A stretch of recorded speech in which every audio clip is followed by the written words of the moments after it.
Le 30 août 2025. Le 30 août 2025, consécutif, paraît-il, à la célébration de l'absolution de libération du peuple gabonais. Moi, je sais une seule date historique et qui a marqué notre existence, eh bien, c'est le 16 août 1960. Le 17 août 1960.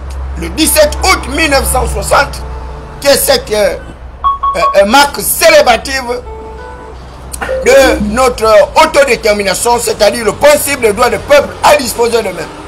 Le 17 août 1960 est une date commémorative de la fin de l'esclavage, la fin du colonialisme sauvage et abject. Ce colonialisme qui nous étouffe comme une chape de plomb, auréolé par la métropole française qui arrive justement à faire en sorte que nous ayons des chefs d'État, non pas élus, mais des chefs d'État qui nous sont dictés par les autorités françaises. Donc, le 17 août 1960, c'est la date qui repose sur le principe d'autodétermination.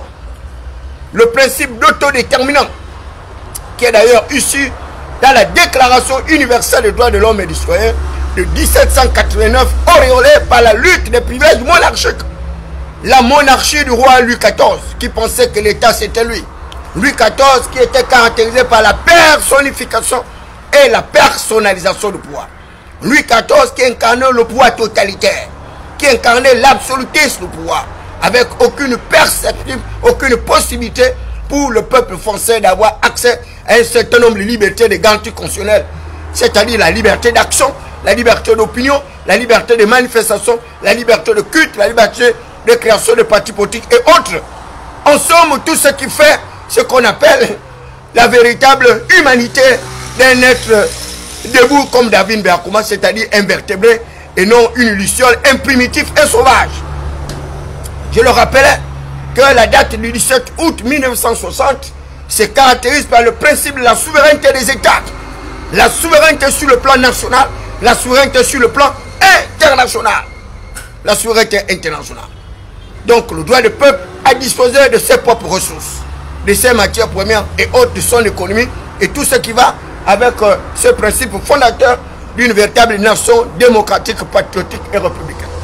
Et c'est pourquoi je voudrais me mettre en marge avec le 30 août 2025, ce 30 août 2025 qui est célébré par un certain nombre d'épicuriens politiques, ces oligarques, bourgeois, aristocrates, technocrates qui ont justement embrigadé la volonté populaire qui s'était exprimée lors de l'élection présidentielle en 2023. Et là, je voudrais saluer un personnage des plus atypiques, le professeur Ondosa, qui, dans la plupart des cas, selon un certain nombre d'informations que j'aurais reçues de Radio Moscou, le KGB de Bomengo, matricule 212, candidat à la mort, David Berkouma, matricule 213, candidat à la mort, et un autre de nos frères qui est candidat à la mort, matricule 214. Le 30 août 2025 symbolise pour David Berkouma une date non historique pour ceux qui ont un minimum justement de connaissances des valeurs démocratiques.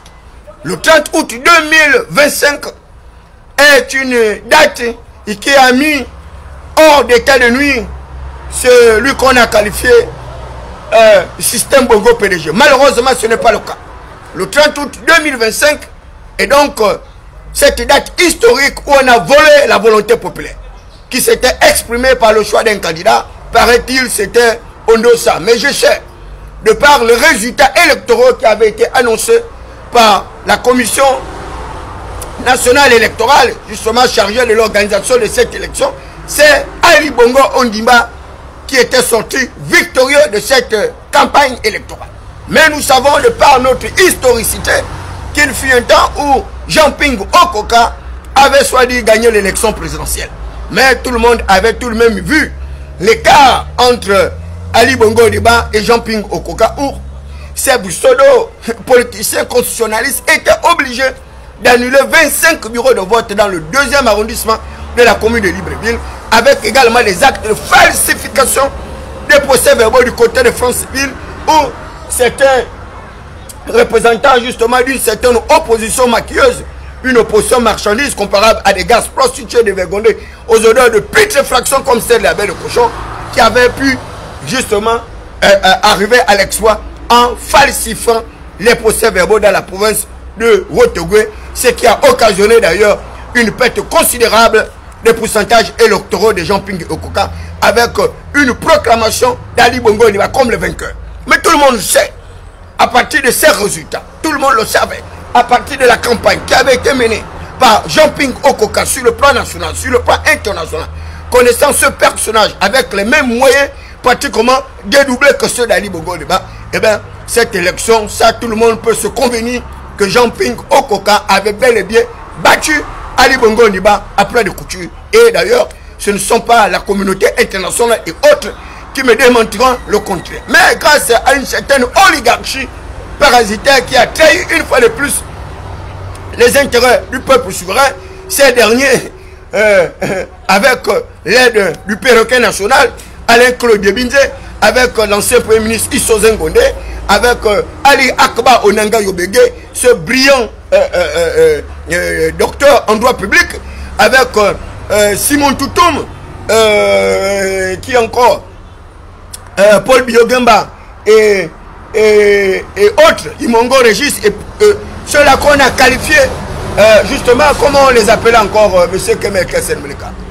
Et ils avaient pour père fondateur la tortue de Bikini. Donc l'homo Gabo, c'est l'homo Gabo qui va s'ériger en véritable épouvantail, en forteresse, en montagne fortifiée, pour pouvoir empêcher Jean-Ping Okoka de se hisser à la prestigieuse fonction de président de la République, chef de l'État. Et tous les subterfuges vont être mis en place pour écarter Jean-Ping Okoka. Et ce dernier, avec le sénateur de Kembo, vont tenter de mettre un gouvernement parallèle, mais malheureusement ça ne marchera pas. Ils vont mettre toutes les initiatives en place. Malheureusement, eh bien, Jean-Ping Okoka va tout simplement accompagner Ali Bongo Ondimba dans la conquête, non pas dans la conquête, mais dans l'exercice du pouvoir de ce deuxième mandat. Et nous allons arriver à un troisième mandat. Et j'étais le premier à dire à qui voulait l'entendre qu'Ali Bongo Ondimba ne serait pas le prochain président de la République gabonaise, parce que le jeune Steve Dioko, caractérisé par une espèce de morosité, une apathie légendaire, ne pouvait pas gérer le Parti démocratique gabonais, cette gosse mastodonte avec la majorité républicaine et sociale pour l'émergence. Et malheureusement, d'aucuns ne m'ont pas suivi. Ils ont pris la relique antiquaire de mes parents, c'est-à-dire la relique du Parti démocratique gabonais, dont ils ont voulu faire vendre au moindre coût du côté de Makokou. Et à moi de leur rappeler une fois de plus que cette relique va se révolter et vous allez vous retrouver avec des résultats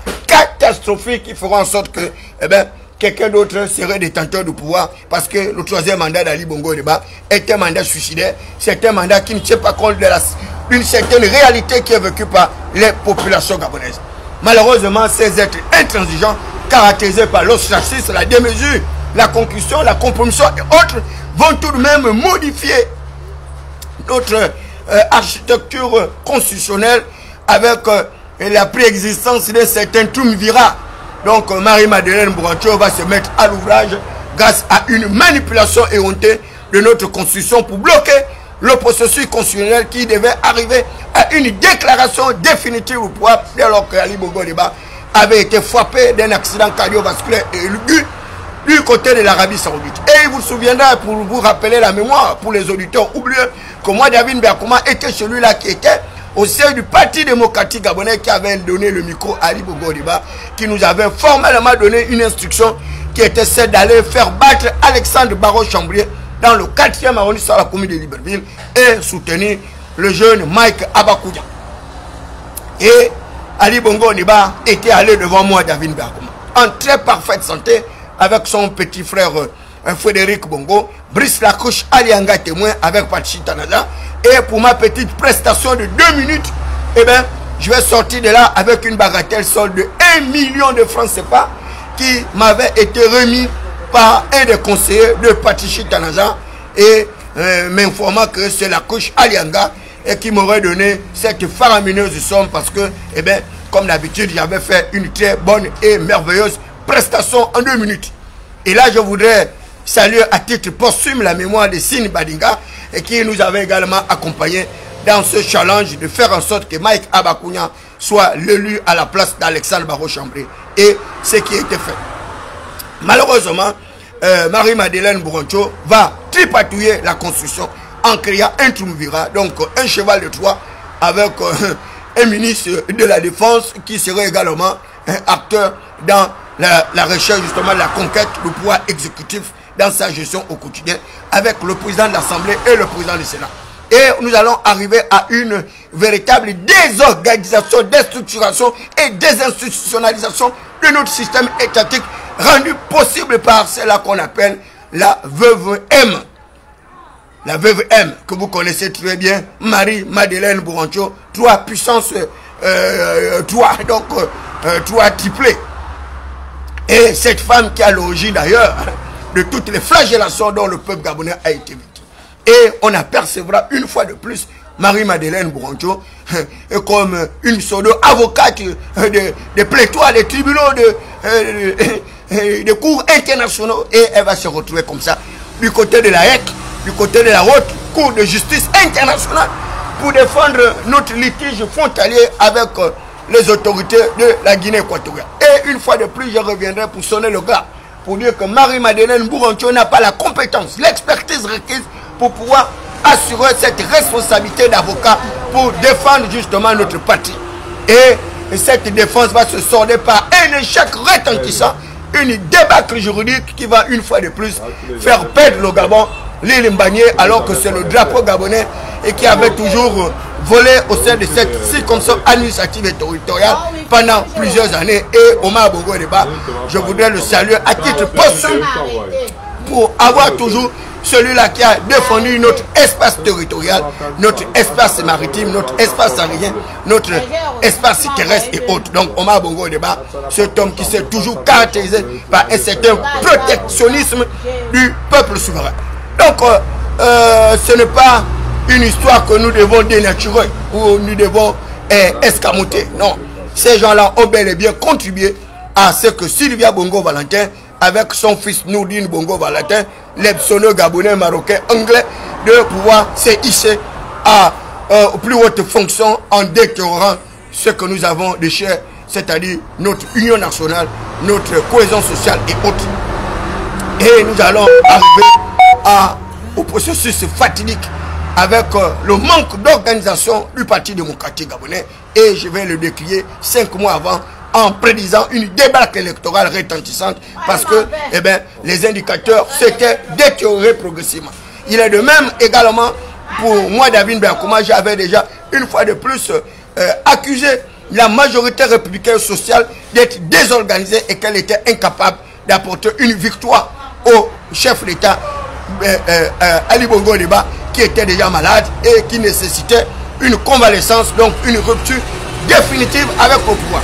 Mais vous connaissez ces sectaires, ces extrémistes Teke et extrémistes Paouin vont tout faire pour embrigader le chef de l'État Ali Bongo Deba avec plusieurs théories, la théorie du sosie, des multiples sosies et autres. Et nous allons nous retrouver comme ça dans un véritable engrenage organisé par ce qu'on appelait non seulement le Mogabo, mais là c'est un autre groupe de Moabites, des Ammonites, des Pharisiens qui vont prendre d'assaut l'architecture gouvernementale avec le règne de l'impérialisme, la couche Alianga avec la nébuleuse qu'on appelait la vague bleue, c'est-à-dire, comment on les appelle encore? La GEF. La GEF.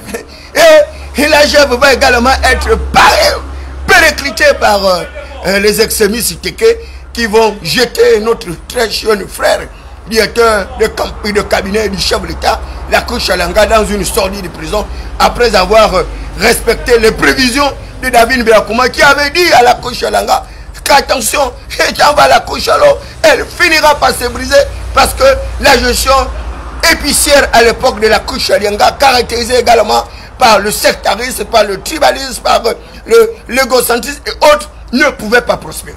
Et comme mes prédictions s'avèrent toujours justes, et ce sont des prédictions qui sont tirées justement de la sagesse mystérieuse de l'Éternel des armées, le Dieu du Gabon, ce Dieu grand, fort et puissant qui punit les méchants. Et la couche à l'Angara va être victime de ce que je lui avais dit, une espèce d'isolation, un abandon de ses plus fidèles collaborateurs et alliés, et la République va continuer à fonctionner. Donc la République n'est pas une question de personnalisation et de personnification. L'État, cette personnalité morale de droit public, souverain et territorial, qui a en son sein trois éléments constitutifs: le territoire sur lequel s'exerce la puissance publique, la population, mais également l'ensemble des institutions patriotiques, démocratiques et républicaines. Mais qu'à Dieu ne plaise. Et aujourd'hui, les gens arrivent à fêter un 30 août 2025. Donc 2 années du processus transitionnel de notre pays. Ces 2 années se sont caractérisées par quoi? Je commencerai d'ailleurs par le discours du chef de l'État. Ce discours qui me paraît totalement déphasé, totalement en décalage avec la réalité qui est vécue par le plus grand nombre de populations gabonaises. Le discours du chef de l'État non seulement est un discours populiste, un discours propagandiste, mais c'est un discours qui ne tient pas compte de la véritable réalité vécue par le peuple gabonais. Le peuple gabonais, avec une superficie soit dit de 267 667 km², d'après d'autres informations, j'ai eu dire qu'on aurait mené 268. Bon, sans compter encore et quelques territoires qui nous ont été soit dit rétrocédés par la Guinée équatoriale, c'est-à-dire la province des Bébiyènes et autres, et alors que je l'avais déjà dit que c'est impossible que nous puissions récupérer ces 2 provinces de la Guinée équatoriale, et c'est peine perdue.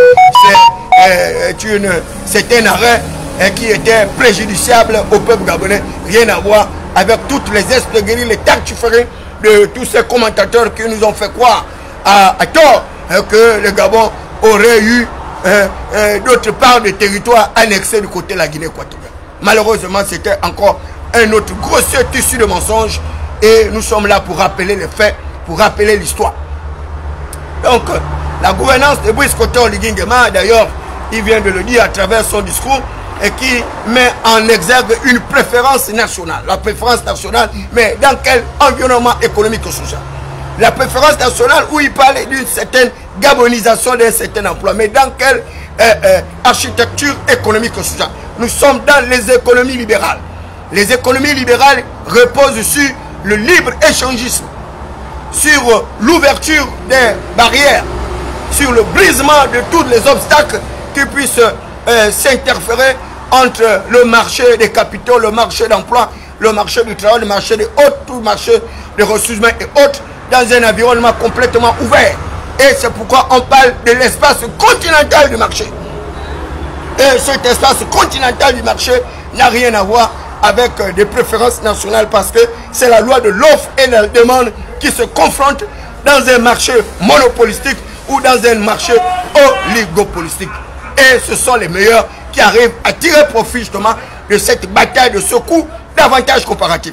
Donc, vous voyez très bien que entre ce que recherche le chef de l'État et la réalité qui soit applicable, il y a un véritable décalage.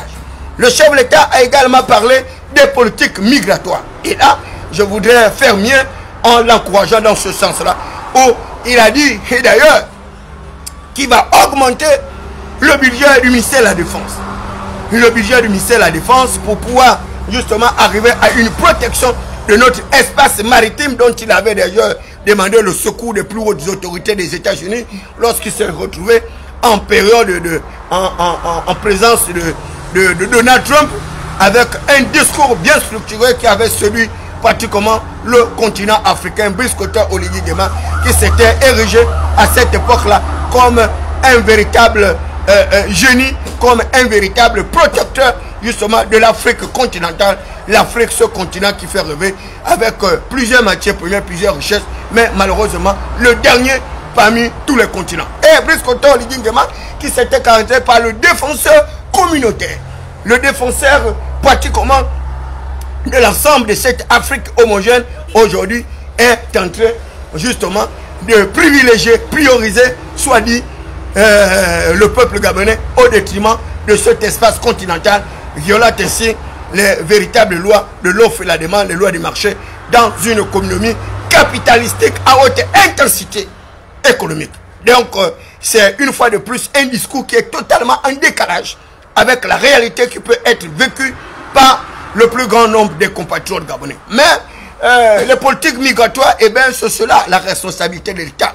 L'État qui a le monopole de la violence légitime doit arriver à une sécurisation des biens et des personnes. Et la sécurisation des biens et des personnes passe par une véritable restructuration justement du ministère de la Défense avec tous les autres ministères annexes tels que le ministère de l'Intérieur, avec tout cela qui soit capable de protéger, préserver nos intérêts, préserver la sécurité des biens et des personnes au milieu justement du tumulte actuel qui est décrié à cause de la mauvaise foi des forces de défense et de sécurité qui arrivent une fois de plus à torturer les paisibles citoyens allant jusqu'à donner la mort. Et l'exemple du maître Bunda aujourd'hui n'échappe à la visibilité des personnes. Donc il y a la lutte également contre l'insécurité qui est occasionnée actuellement par les forces de défense et de sécurité. Et il y a les récriminations un peu partout, des arrestations arbitraires sans véritablement respecter le cadre législatif, le cadre réglementaire. Avec des gardes de vue qui dépassent la moyenne. Or, la détention préventive, c'est 48 heures et il faut une prolongation express avec une autorisation express du procureur de la République. Malheureusement, il y a des gens qui font des semaines, des mois dans les geôles, justement, de nos différentes cellules. Et c'est une situation que nous devons décrire. Et le chef de l'État a parlé également de la formation des agents de forces de défense et de sécurité pour leur donner un certain nombre de rudiments pour faire d'eux des véritables experts, des professionnels. Et là, je voudrais saluer également le directeur général des services spéciaux de la présidence de la République, qui est aujourd'hui victime d'une véritable cabale, une fronde d'activistes devenue une certaine émeute contre un certain David Yaris, pour la simple raison que ses collaborateurs feraient dans le déni du droit, feraient dans l'abus de pouvoir, feraient dans l'exagération, dans l'exaltation de tout ce qui est illicite au niveau de cette cellule. Et là, je voudrais appeler son attention pour qu'il puisse se débarrasser de toutes ces brebis égarées, toutes ces personnes qui sont impliquées dans les crimes, dans la violence, dans la vente du cannabis, dans la vente de l'héroïne, de la morphine et autres. Ceux-là qui continuent aujourd'hui un véritable goulet d'étranglement pour la direction générale des services spéciaux de la présidence de la République. Il y a ce qu'on appelle le principe de la responsabilité individuelle. La loi dispose que tout homme qui cause un dommage à autrui doit réparer le préjudice. Et là, vous avez encore une autre problématique avec un gouverneur qui est impliqué une fois de plus. Un gouverneur, je vous disais, et qui est impliqué dans des actes macabres. Et aujourd'hui, c'est tout le pays et qui est en train d'empathie. Et c'est une situation incommodante, une situation inacceptable.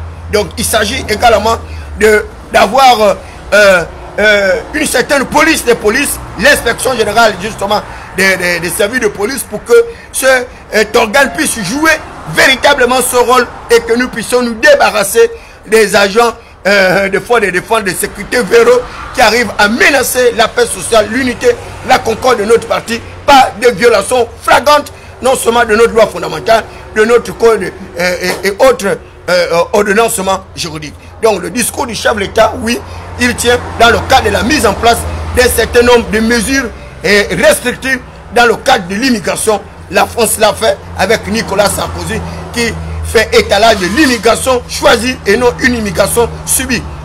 Une immigration de technologie pour faire en sorte que le plus grand nombre de Gabonais puissent avoir accès à un emploi décent et non avoir accès à un emploi typique, un emploi précaire, à faible rémunération, encore moins à faible qualification. Donc là, pour le cadre de la réforme sur l'immigration dans notre pays, j'acquiesce et je voudrais encourager le chef de l'État dans ce processus justement de sécurisation des biens des personnes. Et d'ailleurs, il dit aisément qu'au niveau des frontières, il y a des dispositifs qui vont être mis en place, des dispositifs réglementaires pour décourager toutes ces personnes-là qui arrivent à rentrer dans notre pays de manière intrusionnelle.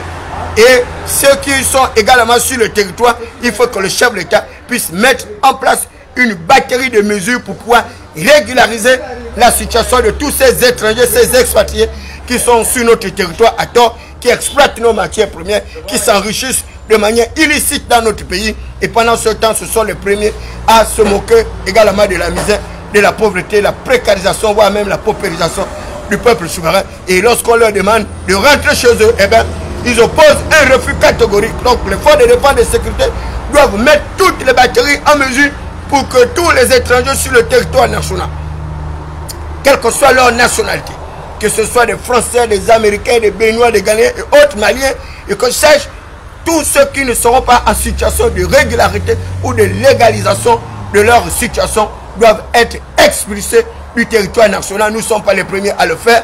La France le fait, la Norvège et les autres pays le font pour protéger d'ailleurs leurs propres personnes.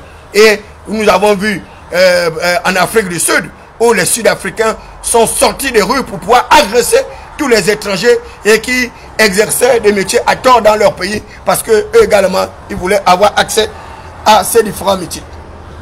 Donc le chef de l'État doit continuer sur cette mesure-là de sécuriser les populations gabonaises en arrivant à une maîtrise du flux migratoire de notre pays dont les seuils ont déjà dépassé le tolérable.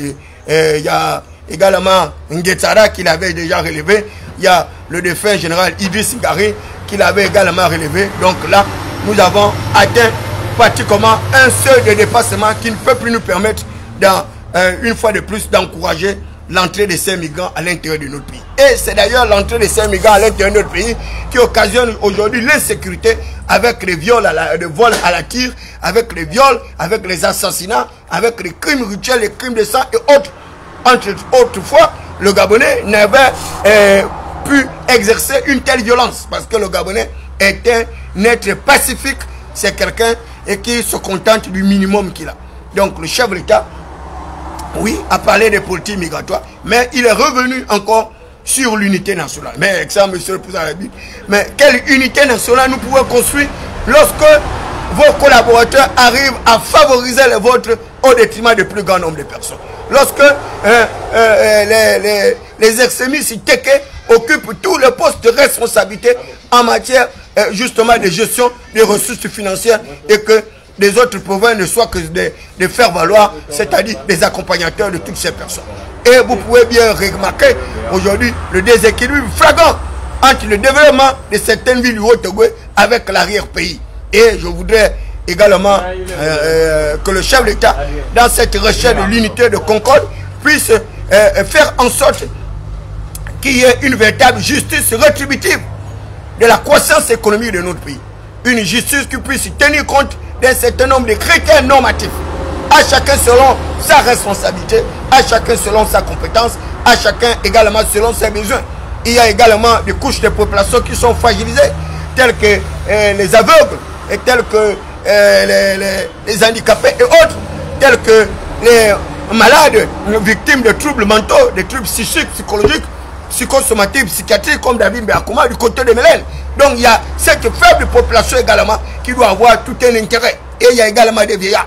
Malheureusement, eh bien, toute cette couche fragilisée des populations est abandonnée par le pouvoir public alors qu'on observe de la part justement des nantis, des bourgeois, des aristocrates plutôt émergents, un certain relèvement de leur opulence, de leur confort, de leur bien-être et de leur niveau de vie qui va s'exagérément augmenter.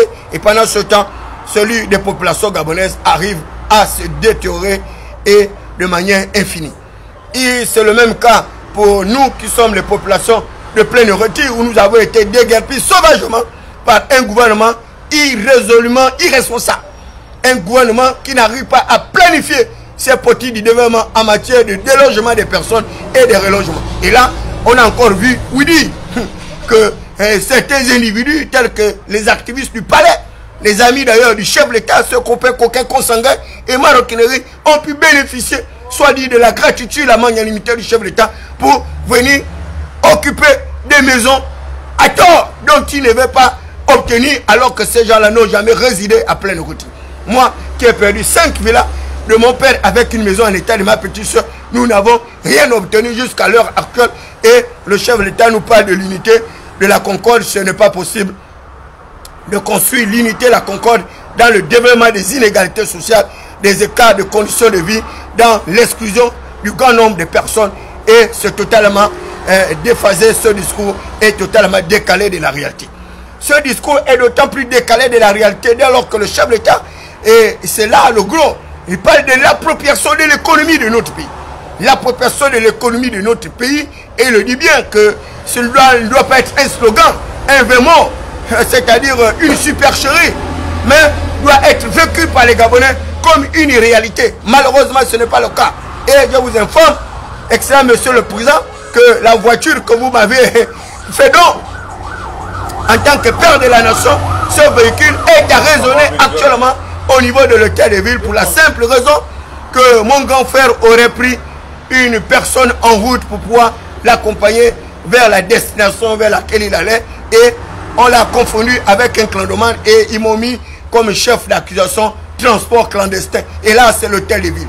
Regardez, une telle accusation, ces gens-là, je l'ai toujours répété, que Bobby Sangoubibe, ils n'ont pas les papiers, et c'est parce qu'ils n'ont pas les papiers qu'il arrive justement à violenter, à discréditer la volonté du chef de l'État, qui est celle de la l'appropriation de l'économie de notre pays à travers une certaine nationalisation des métiers du transport. Et la volonté du chef de l'État est là. Elle a affiché, elle a affirmé par l'obtention de près de 800 taxis GAB donnés aux Gabonais pour pouvoir justement envahir cet espace qui est exclusivement réservé aux étrangers. Et d'ailleurs, cet espace qui a subi une concurrence déloyale de la part d'une communauté étrangère, c'est-à-dire les Bamous, les Camerounais, qui ont pu également s'acheter près de 500 à 800 taxis pour contrecarrer la vision du chef de l'État gabonais Brice Koté Oligui.